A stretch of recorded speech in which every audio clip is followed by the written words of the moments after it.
चलो बच्चे, last class जो थी उसके अंदर आपको मैंने binding energy, nuclear binding energy बताई थी। ठीक है, बाइंडिंग एनर्जी क्या होती है बताओगे? Binding energy is basically the energy required to bind the nucleons together inside the nucleus. Nucleus के अंदर न्यूट्रॉन्स और प्रोटॉन्स को बांधने के लिए जो एनर्जी चाहिए होगी that is known as the binding energy. ठीक, इसको मैंने ऐसे भी डिफाइन किया था, the amount of energy required to separate the nucleons to far distance या to far infinite distance. Right, तो दोनों तरीके से आप इसको समझ सकते हैं। अच्छा, कुछ बुक्स में लिखते हैं कि binding energy is the criteria for stability. Binding energy is criteria for stability. कुछ लोग ऐसा बोलते हैं कि जितनी ज़्यादा बाइंडिंग एनर्जी होगी न्यूक्लियस उतना स्टेबल होगा।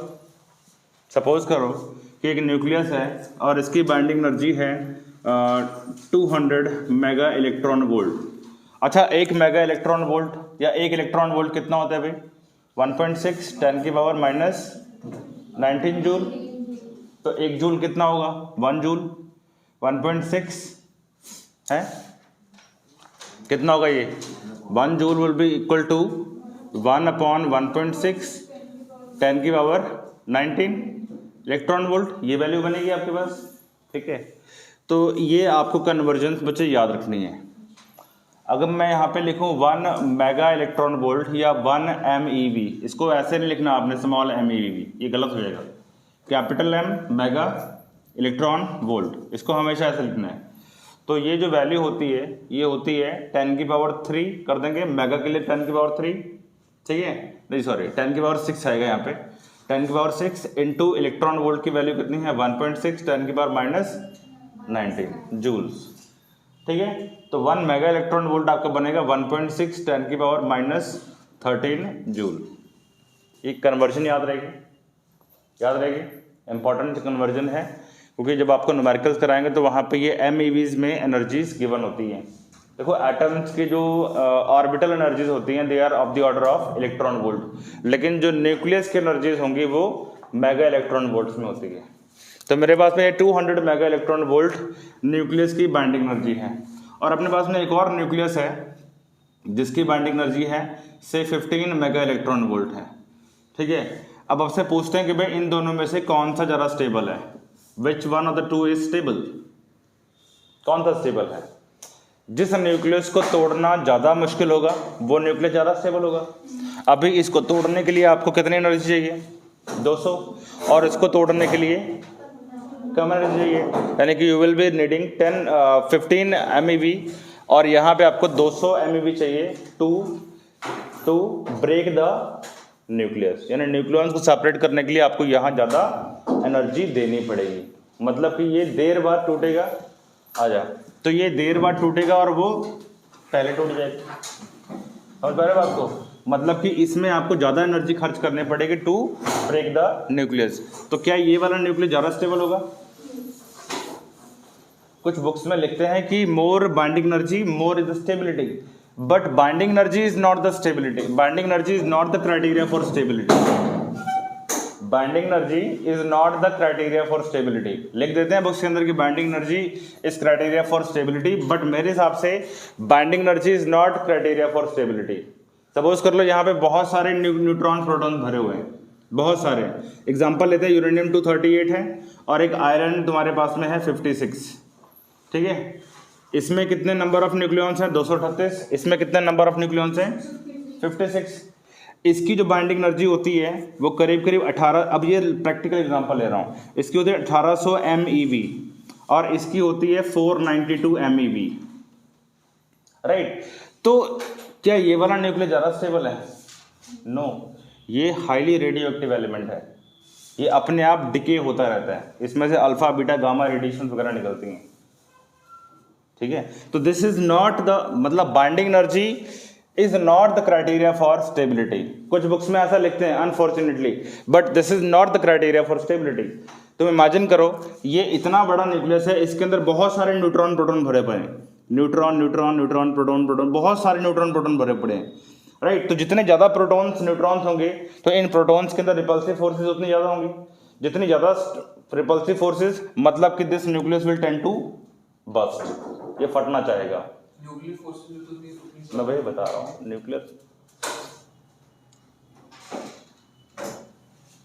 न्यूक्लियर फोर्स का तो अभी कंसेप्ट नहीं आया। हाँ जी, न्यूक्लियर फोर्स का कंसेप्ट अभी नहीं आया, आगे बताएंगे आपको। जितना हैवी न्यूक्लियस होगा बच्चे, उसके अंदर ये मास नंबर उतना ज़्यादा होगा। जितना मास नंबर होगा मतलब कि उतने ज़्यादा प्रोटॉन्स न्यूट्रॉन्स होंगे, और जितने प्रोटॉन्स ज़्यादा होंगे उतना रिपल्सिव फोर्सेस भी ज़्यादा होंगी। तो कहीं ना कहीं वो रिपल्सिव फोर्सेस न्यूक्लियर फोर्स को उसका इफेक्ट डिक्रीज कर देती हैं। तो जिसकी वजह से क्या होता है कि ये न्यूक्लियस फट जाता है। जब ये फटता है तो इसके अंदर से रेडियो एक्टिव रेज निकलती हैं, अल्फा बीटा गामा रेडिएशन बाहर आ सकती हैं। इसको ऐसे भी समझो, एक छोटा सा घर है और उस घर में 10 लोग बैठे हुए हैं, ठीक है, एक छोटा सा घर है और उसके अंदर 10 लोग बैठे हुए हैं, और किसी को प्रॉपर जगह नहीं मिल पा रही है, वो एक के ऊपर एक चढ़े हुए हैं, परेशान है, ठीक है। तो और एक दूसरा घर है जिसके अंदर 10 कमरे बने हुए हैं। अब 10 कमरे में एक एक लोग आराम से फिट बैठ जा रहे हैं, लेकिन यहाँ पे क्या हो गया, यहाँ पे बहुत सारे लोग घुसे हुए हैं और किसी को प्रॉपर जगह नहीं मिल पा रही है, स्टेबिलिटी नहीं मिल पा रही है। और एक छोटा सा न्यूक्लियस है, उसके अंदर प्रॉपर तरीके से सबको जगह मिल पा रही है, न्यूट्रॉन प्रोटॉन को एडजस्ट होने की जगह मिल पा रही है। तो जो छोटा वाला घर है वो भी स्टेबल हो सकता है, और बड़ा वाला घर जो है वो अनस्टेबल हो सकता है। समझ पा रहे बात को? समझ में आ रही है बात? यानी कि यहाँ पे this is not the criteria for stability, but binding energy per nucleon is criteria for stability. Books को ऐसा लिखना चाहिए मेरे हिसाब से, और अच्छे बुक्स लिखती भी है कि binding energy per nucleon is the criteria for stability. Per nucleon यानी कि एक न्यूक्लियन को तोड़ने के लिए कितनी ज़्यादा से ज़्यादा एनर्जी आपको देनी पड़ेगी। जैसे इसका कितना है 238 है, इसका कितना है 56 मास नंबर है, इसको हम मास नंबर बोलते हैं, राइट। अब मुझे ये बताओ इसका एटॉमिक नंबर कितना होगा 92 यूरेनियम का, और इसका कितना होता है 26 मेरे भाई 26, ठीक है। तो अब अगर आपसे बोलते हैं कि calculate the binding energy per nucleon, तो इसकी जो बाइंडिंग एनर्जी पर न्यूक्लियन आएगी, पर न्यूक्लियन, इसको हम कैपिटल ऐसे लिख सकते हैं, ये हमारा क्या होता है न्यूक्लियन नंबर ही होता है। तो बेटा ये होगा 492 डिवाइडेड बाय कितना 56, कैलकुलेटर है करना डिवाइड फटाफट, do it for me please. और इसकी जो बाइंडिंग एनर्जी पर न्यूक्लियन आएगी वो आएगी तुम्हारे पास 1800 डिवाइड बाय कितनी 238। देखो तो किसमें बाइंडिंग 7.56 MeV, और इधर आएगी करीब करीब 8.8 MeV। तो देखो किसमें बाइंडिंग एनर्जी पर न्यूक्लियन ज़्यादा है, यानी कि वहां पे पर न्यूक्लियन मतलब न्यूट्रॉन प्रोटॉन का एक पेयर हो गया ऐसे। पर न्यूक्लियन को तोड़ने के लिए एनर्जी कहाँ ज़्यादा मिल रही है, इसमें मिल रही है। पर न्यूक्लियन तोड़ने के लिए आपको आयरन में ज़्यादा एनर्जी खर्च करनी पड़ेगी, इसमें आपको कम एनर्जी खर्च करनी पड़ रही है पर न्यूक्लियन। तो per nucleon is the criteria for stability. Therefore we can write कि stability is directly proportional to binding energy per nucleon. इसको नोट्स में लिख लो आप। तो सिंपली बाइंडिंग एनर्जी मत बोलना कि ज़्यादा बाइंडिंग एनर्जी तो ज़्यादा स्टेबिलिटी। एग्जाम्पल तुम्हारे सामने है, ये अनस्टेबल होता है यूरेनियम, और वो काफ़ी ज़्यादा स्टेबल है, मोस्ट स्टेबल एलिमेंट, ठीक है, in the nuclear physics, in nuclear science ऐसे बोल सकते हो आप, आयरन। और यही रीज़न है कि आयरन जो है वो मोस्ट अबंडेंट भी है फ्री स्टेट के अंदर, मोस्ट अबंडेंट, सबसे ज़्यादा पाया जाने वाला आयरन, क्योंकि ये स्टेबल है। It has highest binding energy per nucleon, highest among all elements.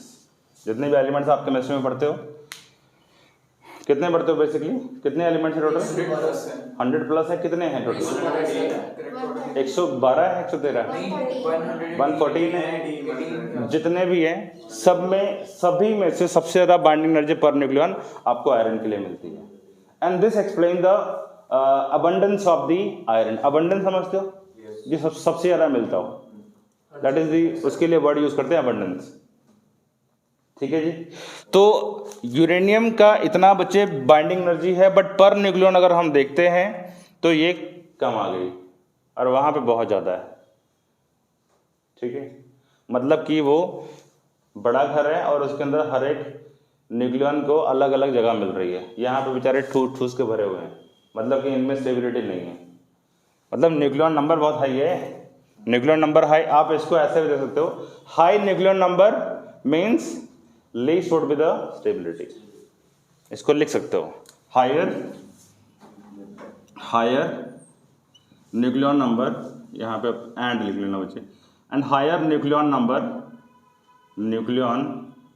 Number lesser is stability, but sir ये हर केस में तो नहीं एप्लीकेबल होगा ना, जैसे efficiency there are certain numbers called magic numbers। अब ये थोड़ा ना केमिस्ट्री आ रही है एलिमेंट्स की तरफ, तो आपको पता ही एक्सेप्शन है वहाँ पे, तो मेरा भी वही जवाब होगा। ठीक है, समझ पा रहे बात को? तो ये एलिमेंट्स के बारे में उनकी प्रॉपर्टीज, बिहेवियर, ये तो आपको केमिस्ट्री वाले टीचर ज़्यादा अच्छा बता पाएंगे। मैं इसके पीछे जो फिजिक्स है वो बता रहा हूँ खाली। ठीक है, एक्सेप्शन इज देयर। चलो ये बात क्लियर हो गई आपको। तो binding energy is not the criteria for stability, बल्कि बाइंडिंग एनर्जी पर न्यूक्लियन जो है वो क्राइटेरिया फॉर स्टेबिलिटी है। यानी कि पर न्यूक्लियन को तोड़ने में जितनी ज़्यादा एनर्जी खर्च करोगे वो न्यूक्लियस उतना ज़्यादा स्टेबल माना जाएगा। बाइंडिंग एनर्जी ज़्यादा हो सकती है किसी न्यूक्लियस की और किसी की कम हो सकती है, तो कम बाइंडिंग एनर्जी वाला भी स्टेबल हो सकता है। जैसे आयरन है, कम बाइंडिंग एनर्जी थी 492 और इसकी 1800 है, बहुत ज़्यादा बाइंडिंग एनर्जी है, लेकिन ये अनस्टेबल है, वो स्टेबल है। ठीक है, तो ये एग्जांपल मैंने आपको दी है। तो ये सबसे ज़्यादा हाईएस्ट बाइंडिंग एनर्जी मिलती है हमें फॉर आयरन 2656। क्लियर? कोई डाउट यहाँ तक? अच्छा, एक और चीज़ है, अब जैसे हाइड्रोजन का आइसोटोप है 1s2 जिसको बोलते हैं, इसको कुछ लोग ड्यूटेरियम भी बोलते हैं और कुछ लोग इसको हैवी हाइड्रोजन भी बोलते हैं। हैवी हाइड्रोजन जिसके पास में एक प्रोटॉन है और एक न्यूट्रॉन है, यही है। इसकी जो बाइंडिंग, ये कुछ चीज़ें ना आप अगर बाय डिफॉल्ट याद कर लो ज़रा बेटर है। इसकी बाइंडिंग एनर्जी जो होती है बच्चे, दैट इज करीब 1.1 MeV। 1.1 MeV। कुछ बुक्स में इसको 1.2 भी लिखते हैं, बट वो गलत है। एक्चुअल डाटा है इसका 1.1 MeV, मेगा इलेक्ट्रॉन वोल्ट। यहां तक बातें समझ में आ रही है?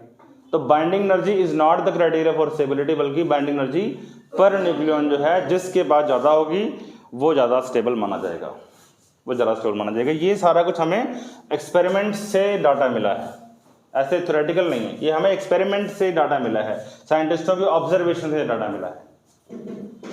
ठीक है, मास डिफेक्ट टर्म क्लियर थी सबको? चमनप्रीत, मास डिफेक्ट क्लियर था आपको? What was the mass defect? हाँ, जो लास्ट कराया था, लगाई नहीं class? What is the mass defect? कोई भी बताएगा मुझे? Anyone? Mass defect, lose of mass basically. Mass कितना लूज हुआ है कि जब loss of mass, loss of mass. Nucleus पहले जो पड़े थे जब वो हुए कन्वर्ट, तो उसमें देखो बच्चे, मास डिफेक्ट क्या होता है? शुरुआत में जब न्यूक्लियस से बाहर पड़े हैं तो पाया ये गया कि इनकी जो एनर्जी थी या इनका जो मास था, बेसिकली एनर्जी और मास दोनों इंटरकन्वर्टिबल टर्म्स हैं। यानी एनर्जी को हम मास बोल सकते हैं और मास को हम एनर्जी बोल सकते हैं according to the formula m = E/c²। आपने इसको ऐसे देखना है, m = E/c², E = mc², नहीं बोलना है, वो टेक्निकली गलत हो जाता है। मास और एनर्जी आपस में इंटरकन्वर्टिबल है, और ये मास जनरली जब आप कैलकुलेट करते हो तो बहुत छोटा आता है, बहुत छोटा आता है, क्योंकि ये डिवाइडेड बाय c² है। तो c की वैल्यू कितनी होती है? 3 × 10⁸, तो 10⁻⁻16 में जाएगा ये, यानी इतना छोटा मास होगा। क्लियर है बात? तो ये जो यहाँ पे न्यूक्लियॉन्स हैं, इन सबका जो मास होगा ये ग्रेटर है as compare to the mass of these nucleons when they are in the nucleus. जब ये न्यूक्लियस में चले गए, ठीक है, तो ये इन्हीं न्यूक्लियॉन्स का मास थोड़ा सा कम हो जाता है। तो जो न्यूक्लियॉन्स का जो मास कम हुआ है वो गया कहाँ? बेसिकली सर एनर्जी में कन्वर्ट हो गया। वो गया कहाँ पे? वो बाइंडिंग एनर्जी में कन्वर्ट हो गया। यानी कि यहाँ पे जो मास डिक्रीज हुआ है, इस न्यूक्लियस का मास जो है it is lesser than the mass of the nucleons.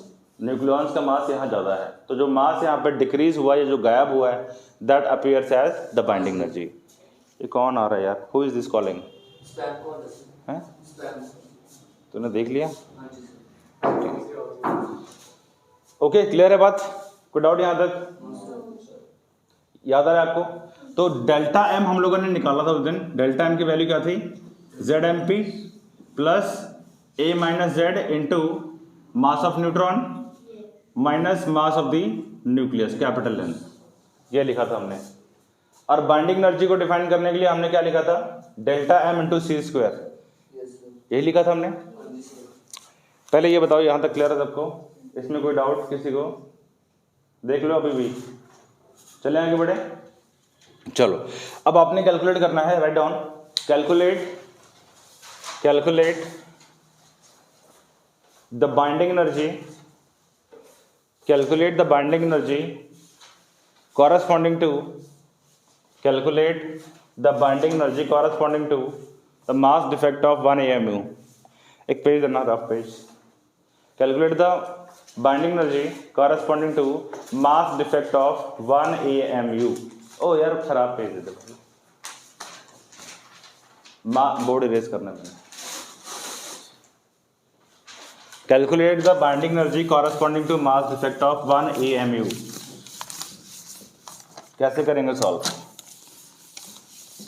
Binding energy corresponding to 1 AMU, यानी अगर 1 AMU का मास डिफेक्ट होगा तो कितनी बाइंडिंग एनर्जी होगी? देखो, binding energy corresponding to mass defect of 1 AMU, यानी अगर 1 एटॉमिक मास यूनिट का मास डिफेक्ट होगा तो उसमें कितनी बाइंडिंग एनर्जी होगी? तो देखो, the binding energy has to be equal to delta M into C square होगा। ये मास डिफेक्ट कितना है आपका? 1 AMU, यस और नो, इंटू सी स्क्वायर करेंगे। अब आपको अगर याद हो तो 1 AMU की वैल्यू क्या बताई थी मैंने? 1.67 10 की पावर -27 kg। यही आपका मास ऑफ न्यूट्रॉन भी है और यही आपका मास ऑफ प्रोटॉन भी है मोटे तौर पे।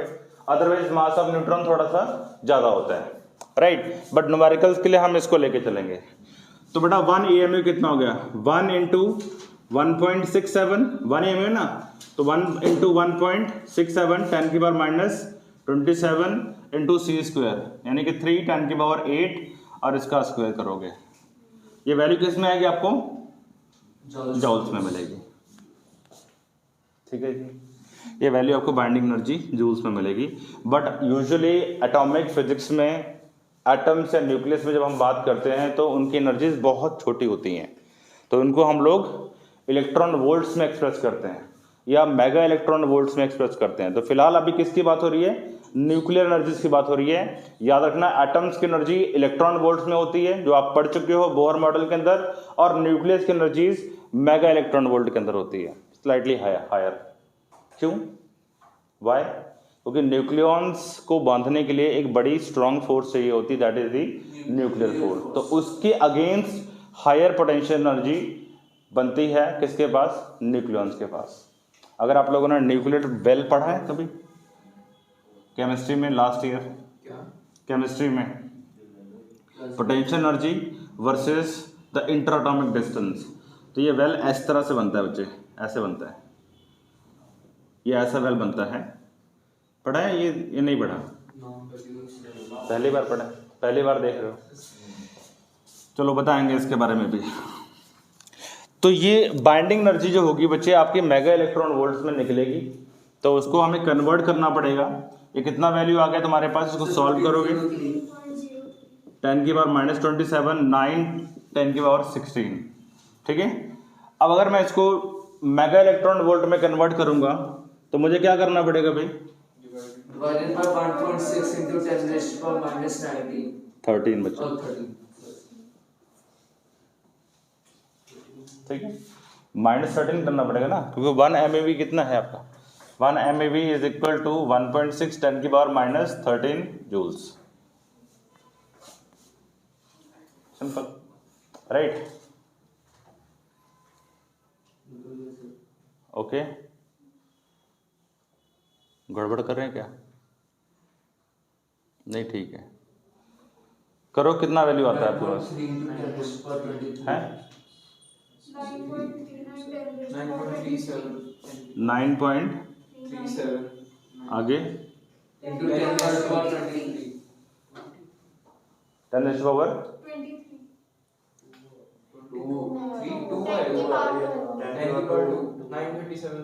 मेरे हिसाब से तो यही आएगा, 931.5 MeV आएगा बाइंडिंग एनर्जी। करके देखो।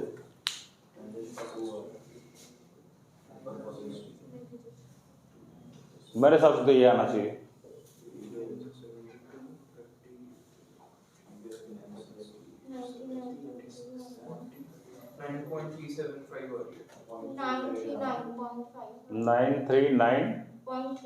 आप इसको कैलकुलेटर से सॉल्व करोगे तो आपकी वैल्यू बच्चे लमसम इतनी आएगी 931.5। अभी छोड़ दे इसको, बाद में कर लेना, छोड़ दे अभी इसको। 931 पॉइंट, क्योंकि हमने यहाँ पे AMU की जो है वो प्योर वैल्यू उठाई है, अदरवाइज इसकी डेसिमल की 4 प्लेसेस तक वैल्यू जाती है, 4 नहीं, आई थिंक 6 प्लेस तक वैल्यू जाती हैं, बट हम मोटे तौर पे इसको 1.67 लेके चल रहे हैं। Nobody is going to ask you. इसकी जो वैल्यू आती है, फिक्स वैल्यू है 931.5 MeV, ये आपको याद रखना है। यानी कि अगर आपके पास में 1 AMU का मास डिफेक्ट है तो आपके पास बाइंडिंग एनर्जी कितनी आएगी? 931.5 MeV, ये वैल्यू आने वाली है, कॉरेस्पॉन्डिंग टू 1 AMU। अगर तुम्हारे पास में मास डिफेक्ट है 2 AMU का, तो ये वैल्यू क्या बनने वाली है? 2 × 931.5 MeV। पैटर्न समझो, बड़ा इजी है, न्यूमेरिकल्स में बहुत हेल्प करेगा। अगर तुम्हारे पास में इसी तरह से चलते जाओगे, अगर डेल्टा M तुम्हारे पास में AMU है, तो what is going to be the value? Delta M जो भी मास की वैल्यू है इनटू 931.5 मेगा इलेक्ट्रॉन वोल्ट। यानी अगर आपका मास डिफेक्ट AMU में गिवन है तो कैसे करेंगे? Mass defect multiply with 931.5 MeV। क्या ये पैटर्न समझ में आया? 1 में इतना, 2 में इतना, तो डेल्टा M में कितना? Multiply, simple. हाँ जी सर, वहाँ पर 939 आ रहा है। 937.5। चल छोड़ दे यार, उसको छोड़ दे अभी, मेरी बात सुनो, उसको छोड़ दो अभी, छोड़ दो भाई, छोड़ दो। जो ये एटॉमिक मास यूनिट की जो वैल्यू है एग्जैक्टली, ये वैल्यू हम लोग न्यूमेरिकल के लिए इतना लिखते हैं, अदरवाइज डेसिमल के बाद, मैं फिर से बोल रहा हूँ, इसके बाद 4 डिजिट्स और आते हैं। जब वो लिख के चलेंगे तो प्रॉपर वैल्यू आ जाएगी, आपको उसमें नहीं पढ़ना है। समझे कि नहीं समझे? इसका जो प्रॉपर वैल्यू है वो डेसिमल के 6-7 प्लेस तक जाती है, and I do not remember, और वो याद करने की ज़रूरत भी नहीं है। इसका जो वो वैल्यू प्रॉपर डालोगे तो ये आपका ये वैल्यू इतना ही आएगा। ठीक है, मैं आपको अभी थोड़ी देर के बाद में क्लास खत्म होते सारी इसका प्रॉपर वैल्यू 6 डिजिट का बता देता हूँ, ज़रूरत नहीं है अपने को जाने की। ठीक है, बस इतना याद रखना है कि जो binding energy corresponding to 1 AMU आएगी वो आपका इतना आता है, binding energy for 1 atomic mass unit. यानी कि अगर एक एटॉमिक मास यूनिट का मास डिफेक्ट पैदा होगा तो उसके कॉरेस्पॉन्डिंग बाइंडिंग एनर्जी इतनी आएगी। 1 AMU की बाइंडिंग एनर्जी इतनी है, 2 AMU की इतनी होगी, तो डेल्टा M की इतनी होगी। देयरफॉर बाइंडिंग एनर्जी का क्या फार्मूला बना? Delta M into 931.5 MeV। याद रखना, ये आपका किस में होना चाहिए? इन AMU हो, तब आप ये लगा सकते हो। डायरेक्ट शॉर्टकट बन गया, ये शॉर्टकट है, शॉर्टकट। स्नेहा समझ में आया क्या किया मैंने? द बाइंडिंग एनर्जी आपको निकालने का सिंपल मेथड बता दिया मैंने। अगर आपका मास डिफेक्ट AMUs में गिवन है तो AMU में अगर ये गिवन है तो इनटू आप 931.5 करेंगे तो आपका MEV में आंसर आ जाएगा, और आपको बाइंडिंग एनर्जी MEV में ही निकालनी होती है। तो जब न्यूमेरिकल्स कराएंगे तो उसमें देखेंगे आप सभी की बाइंडिंग एनर्जी MEV में गिवन होगी फॉर न्यूक्लियाई। ठीक है जी, यहाँ तक क्लियर है आपको बात? कोई क्वेश्चन? न्यूक्लियर स्टेबिलिटी के लिए क्राइटेरिया क्या है? बाइंडिंग एनर्जी और binding energy per nucleon. Binding energy per nucleon is the criteria for nuclear stability. More is the stability means it would have more binding energy per nucleon. ठीक है, और सबसे ज़्यादा किसके पास है? आयरन के पास है। ठीक है, क्लियर है बात? ओके, तो बेटा ये चीज़ देख लो ध्यान से। अब इसके बाद में हम बात करते हैं प्रॉपर्टीज ऑफ न्यूक्लियर फोर्स की। अब ये लास्ट टॉपिक है आपका, properties of nuclear force. Properties of nuclear force. Nuclear force की क्या क्या प्रॉपर्टी है? सबसे पहली प्रॉपर्टी आएगी कि nuclear force is attractive as well as repulsive in nature. Nuclear force, मैं शॉर्ट लिखूंगा NF, is attractive as well as repulsive in nature. Repulsive in nature, ठीक है, मतलब कि जैसे अनलाइक ग्रेविटेशनल फोर्स, इसका नेचर इलेक्ट्रोस्टैटिक फोर्स के जैसा भी नहीं है, अजीब नेचर है इसका। ये कहता है कि अगर दो आपके पास में न्यूक्लियन है, ठीक है, ये पार्टिकल 1 है या पार्टिकल 2 है, ये न्यूट्रॉन ले लो, इसको प्रोटॉन ले लो, चलो ठीक है। ये कहता है कि अगर इनके बीच का जो डिस्टेंस है, इसको अगर हम r मान के चलें, अगर इनके बीच का जो डिस्टेंस है वो आपके पास में ग्रेटर देन 1 फर्मी है या 1 फेम्टोमीटर है, तो जो फोर्स आती है बच्चे वो आती है आपके पास में attractive. The force is attractive when the distance between the two nucleons is greater than 1 फेम्टोमीटर। और अगर ये डिस्टेंस आपका टिपिकली अगर देखा जाए, अगर ये 0.7 फर्मी से नीचे जाता है तो जो फोर्स है आपकी वो क्या बन जाती है? रिपल्सिव बन जाती है। अब इसका रीज़न क्या है कि भाई इतनी कम डिस्टेंस पे जाके ये फोर्स रिपल्सिव होने क्यों शुरू हो जाती है? क्योंकि इसका ना एक ग्राफ बनता है, मैं फिर से बता रहा हूँ, वही ग्राफ बनाऊंगा, पोटेंशियल एनर्जी वर्सेस आर का ग्राफ। तो ये ग्राफ बच्चे ऐसे बनता है यूजुअली इस तरह से। यहाँ पे आप देखो द पोटेंशियल एनर्जी इज, यहाँ देखो पोटेंशियल एनर्जी क्या है? पॉजिटिव है, पॉजिटिव है ना, और इसके नीचे, इस पर्टिकुलर डिस्टेंस के नीचे पोटेंशियल एनर्जी इज नेगेटिव। यहाँ पोटेंशियल एनर्जी आपकी नेगेटिव में है। अब नेगेटिव पोटेंशियल एनर्जी का मतलब क्या हुआ? The forces has to be attractive. भाई अगर एनर्जी नेगेटिव होती है तो इसका मतलब क्या है कि फोर्स अट्रैक्टिव होगी, सिंपल सी बात है। जैसे आप लोग last year gravitational potential energy derive करते थे प्लैनेट अर्थ और सन के लिए, या किसी भी दो प्लैनेट के लिए, तो वो आती थी आपके पास में -gmm/2r। इसको हम ऐसे लिख लेते हैं इस तरह से, यही निकाले थे हम लोगों ने। तो ये नेगेटिव साइन यहाँ पे क्या एम्प्लाई करता है? द टू प्लैनेट्स या two bodies are attracted towards each other. Negative energy जब भी आती है तो समझ लेना कि फोर्स हमेशा अट्रैक्टिव होगी। तो अट्रैक्टिव फोर्स यहाँ पे शो होगी, attractive force, negative potential energy. और इस पर्टिकुलर डिस्टेंस के नीचे यानी कि 0.8 या 0.7, कुछ बुक्स में 0.7 0.8 लिखते हैं, इट्स ओके, 0.7 0.8 आप लेके चल सकते हो, ठीक है। तो इस पर्टिकुलर डिस्टेंस के नीचे आपका जो न्यूक्लियर फोर्स है वो रिपल्सिव बन जाता है। रीजन बीइंग क्योंकि जो पोटेंशियल एनर्जी है वो पॉजिटिव हो जाती है।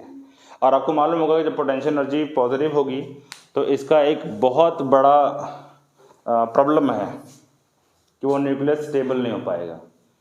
किसी भी सिस्टम की अगर आप स्टेबिलिटी डिफाइन करते हैं तो उसकी पोटेंशियल एनर्जी मिनिमम हो, बताया था मैंने, minimum potential energy maximum stability. यहाँ तो पोटेंशियल एनर्जी बढ़ गई, देखो जब पोटेंशियल एनर्जी बढ़ गई इसका मतलब कि स्टेबिलिटी घट जाएगी। यानी कि न्यूक्लियॉन जब पास आएंगे तो एक डिस्टेंस यानी कि 0.7 या 0.8 फर्मी से नीचे आते सारी क्या होगा, उनके बीच में स्ट्रॉन्ग रिपल्सिव फोर्सेस पैदा हो जाएंगी, strong repulsive forces, and then they will tend to move far apart. और वही कारण बनेगा न्यूक्लियस के बस्ट होने का, वही न्यूक्लियस बस्ट हो जाएगा। जब न्यूक्लियॉन्स बाहर निकल गए मतलब न्यूक्लियस टूटा होगा, तभी तो बाहर आएंगे।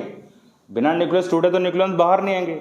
तो न्यूक्लियॉन्स बाहर तब आएंगे whenever they will tend to compress to a very short value of distance which is less than 0.7 और 0.8 फर्मी। क्लियर है? ये बड़ा ही अजीबोगरीब नेचर है। अब कुछ बच्चे पूछते हैं कि सर ये कैसे हो रहा है, तो बेटा इसका एक्सप्लेनेशन मैं फिर से बोलूँगा, अभी इस लेवल पे नहीं है। एक्चुअल में देयर इज अभी आप लोगों ने फोटोन का नाम सुना होगा, एक और पार्टिकल होता है that is called phonon exchange theory है युकावा गिवन बाय युकावा, वो इस बात को एक्सप्लेन करते हैं अपने थ्योरी के अंदर, जरूरत नहीं अपने को जाने की, ठीक है। ये प्रॉपर्टी समझ लो बस कि nuclear forces attractive as well as repulsive होती हैं। अट्रैक्टिव कब होनी है? At a distance greater than 1 fermi, और रिपल्सिव कब होनी है? At a distance less than 0.8 और 0.7 फर्मी, ठीक है। नंबर 2 प्रॉपर्टी आती है इसके अंदर। और फिर उसके बीच में अगर लाइक वगैरह आर की वैल्यू, उसके बीच में बच्चा अनस्टेबल है, तो उसके बीच में अनस्टेबल है कि वो अट्रैक्टिव या रिपल्सिव कुछ भी हो सकती है उसके अंदर, वो अनस्टेबल है, that is a part of research still, ठीक है। जैसे कि आप वो लास्ट से पढ़ते थे ना, कौन सा लैमेंडर फ्लो, रेनॉल्ड्स नंबर, अच्छा हाँ वैसा ही है, ठीक है ओके, ठीक है। क्लियर है। Number 2 property, nuclear force is the strongest force in nature. Nuclear, ये तो पता ही होगा आपको, nuclear force is strongest force in nature. बना लो, बनाना है बना लो, अगर नई चीज़ आपको पता लगी तो बना ही लो। Nuclear force is strongest force in nature, nature में सबसे पावरफुल फोर्स है। मैं तो बोलता हूँ कि दुनिया की सबसे ताकतवर फोर्स है, world strongest force, right. Number 2 strongest force in nature, strongest force in nature. And number 3 nuclear force is a short range force. Short range force, range बहुत छोटा होता है। आप देख ही पा रहे हैं 1 फेम्टोमीटर के रेंज पे ये एक्ट करती है, 1 फेम्टोमीटर। और अगर न्यूक्लियॉन्स के बीच में जो डिस्टेंस है वो 1.5 फर्मी से ऊपर चले जाए, ये भी बात बताना भूल गया मैं, अगर डिस्टेंस 1.5 फर्मी से ज़्यादा तो न्यूक्लियर फोर्स खत्म। ग्राफ देखा था आपने, ये ग्राफ ऊपर की ओर जा रहा है, यानी ये 0 एक्सिस पे जा रहा है, 0 एक्सिस पे, यानी जब ऊपर की ओर जाएगा तो at a distance 1.5 fermi nuclear forces are so weak, so negligible कि वो कोई रोल प्ले नहीं कर पाएंगी, राइट। नंबर 3 शॉर्ट रेंज है क्योंकि बहुत छोटे डिस्टेंस पे एक्ट करती है। And number 4 nuclear force is non central in nature. Non central समझते हो, यानी ये सेंटर पे एक्ट नहीं करती। जैसे कि आपका नहीं, जैसे आपका ग्रेविटेशनल फोर्स है वो बॉडी के सेंटर से सेंटर की तरफ एक्ट करती है, इलेक्ट्रोस्टैटिक सेंटर, हाँ वो भी सेंट्रल फोर्स है, इलेक्ट्रोस्टैटिक भी सेंटर टू सेंटर एक्ट करती है। ये नॉन सेंट्रल है, ये नॉन सेंट्रल है, इसमें सेंटर डिफाइंड नहीं है, ओके। 5वां point, nuclear force is charge independent. Nuclear force is charge independent, ये चार्ज पे डिपेंड नहीं करती, charge independent, but depends upon the spin of the nucleon, but depends on spin of nucleons. Spin of nucleons, spin समझते हो, chemistry में सुना होगा, yes. Nucleon की स्पिन पे डिपेंड करता है कि न्यूट्रॉन और प्रोटॉन किस तरह से स्पिन कर रहे हैं, राइट। अब ये स्पिन नहीं, सारा कुछ बच्चे फोनोन एक्सचेंज के बेस पे हम बात करते हैं, युकावा मॉडल है न्यूक्लियर मॉडल, तो वो आपके सिलेबस में नहीं है, मतलब कि वो ग्रेजुएशन पे भी नहीं है, वो काफ़ी ऊपर जाके आता है, ठीक है। तो चार्ज इंडिपेंडेंट है, चार्ज पे डिपेंड नहीं करता, यानी कि जो फोर्स न्यूट्रॉन के बीच में है वही न्यूट्रॉन प्रोटॉन में होगी और वही प्रोटॉन में होगी, तीनों में सिमिलर तरह की फोर्स होगी न्यूक्लियर फोर्स। चार्ज डिपेंडेंसी नहीं है, स्पिन डिपेंडेंसी है, यानी जो न्यूट्रॉन प्रोटॉन हैं स्पिन कैसे करते हैं, घूमते कैसे हैं, उसके ऊपर न्यूक्लियर फोर्स डिपेंड करती है, ओके। 5 पॉइंट हो गए। 6वां पॉइंट देखो, nuclear force has a saturation, nuclear force has a saturation limit, that is it acts between certain nucleons, जैसे कि ये न्यूट्रॉन या प्रोटॉन न्यूट्रॉन ये ऐसे यहाँ पे हैं, ठीक है, ये इस तरह से ऐसे बना लेते हैं हम लोग। अब ये कहता है कि जो न्यूट्रॉन प्रोटॉन्स हैं मतलब इनमें एक सैचुरेशन पॉइंट है, यानी कि ये जो न्यूट्रॉन्स है ना इतने रेंज के अंदर, ये इतने रेंज के अंदर इनमें ही न्यूक्लियर फोर्स होगी, यानी इसकी एक सैचुरेशन वैल्यू है। यानी ये नहीं होगा कि ये वाला जो न्यूट्रॉन है और इस वाले न्यूट्रॉन में फोर्स होगी, क्योंकि ये रेंज बहुत छोटी है। यानी कि ये जो न्यूक्लियॉन्स हैं बिल्कुल पास पास में, certain number of nucleons with interact with each other, certain number of nucleons. ये नहीं कि ये वाला न्यूक्लियॉन लास्ट वाले बाहर वाले न्यूक्लियॉन से इंटरैक्ट करे, इनकी इंटरेक्शन बहुत लिमिटेड जोन के अंदर है, इसलिए हम बोलते हैं कि they have a saturation limit. समझे, समझ में आ रही बात? यानी कि ये वाले जो न्यूक्लियॉन्स होंगे अंदर वाले, ये बाहर वाले न्यूक्लियॉन से इंटरेक्ट नहीं कर पाएंगे, क्योंकि वो फोर्स ही नहीं जाएगी वहां तक, क्योंकि फोर्स की रेंज ही बहुत छोटी है। अब इस यहाँ की वाला जो न्यूट्रॉन है बाहर वाले न्यूट्रॉन से इंटरेक्ट नहीं कर पाएगा, क्योंकि रेंज बहुत छोटी होती है फोर्स की, इसलिए सर्टेन नंबर ऑफ न्यूक्लियॉन जो आसपास में बैठे हुए हैं दे विल ओनली इंटरेक्ट, सारे के सारे एक दूसरे से इंटरेक्ट नहीं कर सकते। इसीलिए हम बोलते हैं कि the nuclear force has saturation point या सैचुरेशन लिमिट। क्लियर है? यहाँ तक कोई बात समझ में ना आई हो तो आप दोबारा पूछ सकते हैं। ये 6 पॉइंट हैं और इस 6 पॉइंट के साथ में आपका ये पार्ट खत्म हो जाता है। अब आपका रह गया न्यूमेरिकल पार्ट, ठीक है? अब न्यूमेरिकल, हाँ जी बोलो सर। जो आइसोबार ये है सिलेबस में? वो तो केमिस्ट्री में आता है, फिजिक्स में नहीं है। वो केमिस्ट्री में आता है, फिजिक्स में हमारे नहीं है। और सर न्यूक्लियर फिजन है, न्यूक्लियर फ्यूजन रिएक्शन, वो भी हमारे सिलेबस में नहीं है, डिलीटेड हो गया है। और बोलो।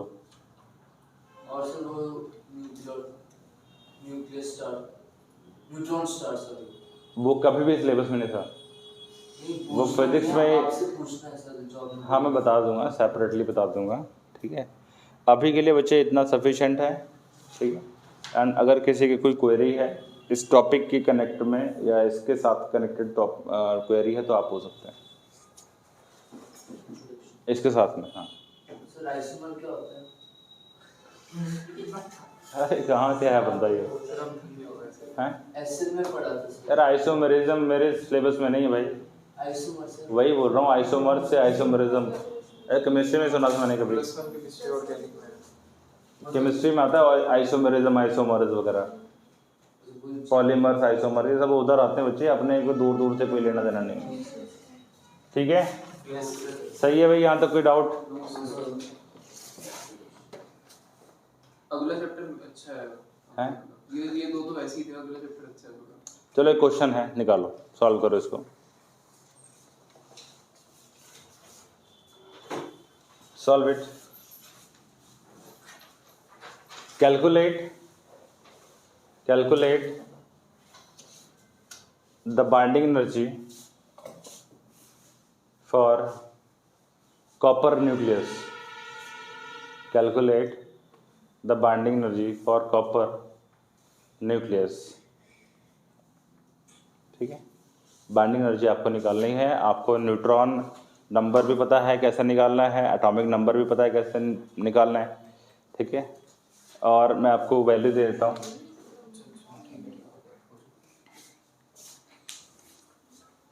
करो सॉल्व। मास नंबर कैसे वो नहीं पता इसका, मास नंबर और वाले का नहीं, इवन का मुझे कुछ पता था। आपको मास ऑफ न्यूट्रॉन दे देता हूँ मैं। मास ऑफ न्यूट्रॉन इज 1.674 10 की पावर -27 किलोग्राम, ठीक है? मास ऑफ प्रोटॉन इज 1.672 10 की पावर -27 किलोग्राम, ठीक है? ये आपको वैल्यूज गिवन है, तो अपनी बाइंडिंग एनर्जी निकालनी है। ए की वैल्यू क्या है?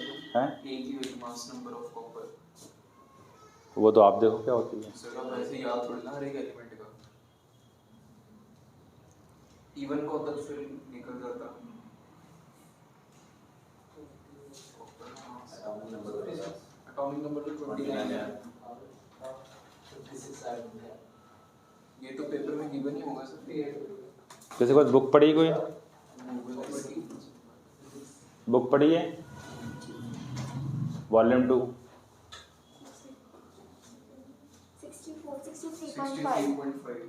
63.5। Yes sir.